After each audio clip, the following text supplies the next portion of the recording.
Today, we talk about major changes at the top of our nation's security forces. The new service chiefs appointed by President Bola Ahmed Tinubu have now been confirmed by the Senate. These are the men charged with defending our country and restoring peace.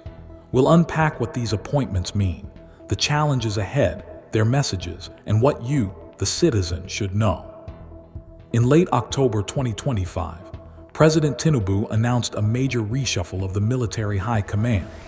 Among those appointed were Olufemi Oluyede as Chief of Defence Staff, Waidi Shuaibu as Chief of Army Staff, Idi Abbas as Chief of Naval Staff, and Kelvin Aneke as Chief of Air Staff. The Senate has now officially confirmed them after screening and deliberation.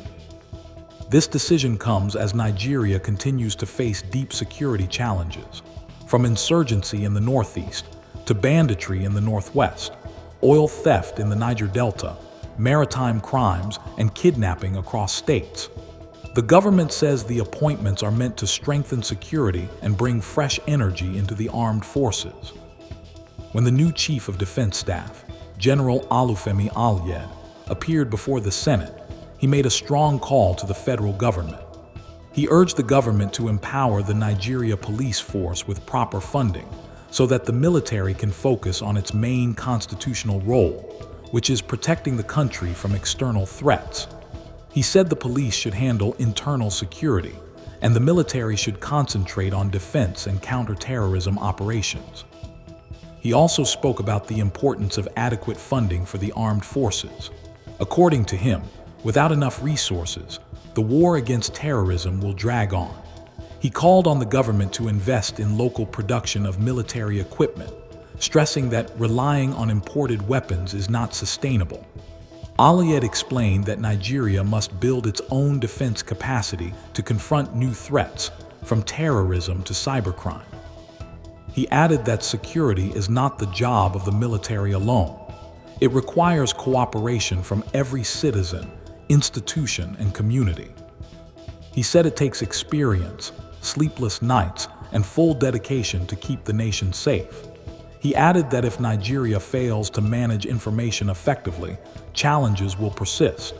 During the screening, many senators praised him for his leadership and service. Senate President Godswill Akpabio commended him, describing him as a general who leads from the front. Akpabio said since Oluyede assumed office, no part of Nigeria has seen the Boko Haram flag again, and attacks have reduced to isolated incidents. The new Chief of Naval Staff, Rear Admiral Idi Abbas, also made strong remarks. He rejected the idea of creating a new Coast Guard, saying it would only duplicate the duties of the Navy. Abbas argued that instead of spending money to set up a new agency, the government should give that money to the Navy to strengthen its operations. He said the Navy already performs coastal and maritime duties effectively. He also spoke about oil theft, saying it happens mostly in hard-to-reach areas. Though each theft looks small, together they cause big losses. Abbas said the Navy is now turning to drone technology to monitor and stop oil theft. He added that technology will reduce wasted resources and make operations faster and more effective. He also explained that the Navy has created a Special Operations Command in Makurdi to protect the Benue, Lokoja Corridor, and other inland waterways. On the issue of amnesty for repentant insurgents, he called for a humane approach, saying families who lost loved ones must be part of the healing process. Abbas said the Navy is working under a total spectrum maritime strategy, which covers piracy, oil theft, kidnapping, and coastal banditry. He said the Navy cannot succeed alone and needs cooperation from other security agencies and communities. Senator Adams Oshiomhole agreed with him on the issue of the Coast Guard, saying a new body is unnecessary. Senate President Akpabio praised Abbas for his professionalism and asked him to take a bow. The new Chief of Army Staff, General Waidi Shuaibu, also made his position clear. He vowed to deal decisively with the terrorist group known as the Lakurawa sect, which has been terrorizing parts of the north. He shared his military background and spoke about his past experiences in Borno State during the fight against Boko Haram.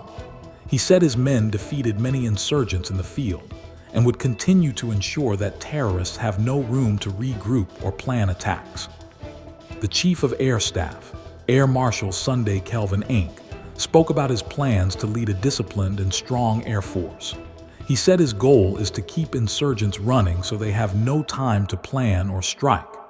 He explained that when he said the Air Force would be lethal, he meant it professionally, a force so effective that enemies have no time to fight back. He said his focus will be on training, technology, safety, and innovation, stressing that true military power is not measured by brute force, but by superior thinking and adaptability. Altogether, the statements from these service chiefs reveal a clear direction. They want a more focused and professional military, better funding, stronger technology, and cooperation between the military, police, and civilians. Their message to Nigerians is simple: security is everyone's business. The military needs support, the police need resources, and the people must stay engaged. Despite their strong plans, challenges remain. Nigeria still faces budget limitations, poor coordination among security agencies, and the need for stronger local industries to produce equipment. Building a self-sufficient defense system will take time, skills, and consistent investment. Public trust must also be rebuilt through transparency and accountability. For ordinary citizens, these changes could bring visible effects. If the police are strengthened, you may see fewer military checkpoints and more community policing. With better military funding, we may see fewer attacks in rural areas and more protection of borders. Local production of defense materials could also create jobs and boost industries. Stronger naval and air operations could reduce oil theft and improve safety on waterways. Nigeria's neighbors are also watching closely. Our country plays a big role in West Africa's security, and these new service chiefs will influence regional stability from the Sahel to the Gulf of Guinea. International partners like ECOWAS, the United Nations, and the African Union are paying attention to how Nigeria reforms its armed forces. The new chiefs face heavy expectations. Nigerians want not only safety, but also reform, better welfare for soldiers, modern training, and improved coordination between the armed forces and the police. The leadership of these new officers will determine if Nigeria can finally turn the corner on insecurity.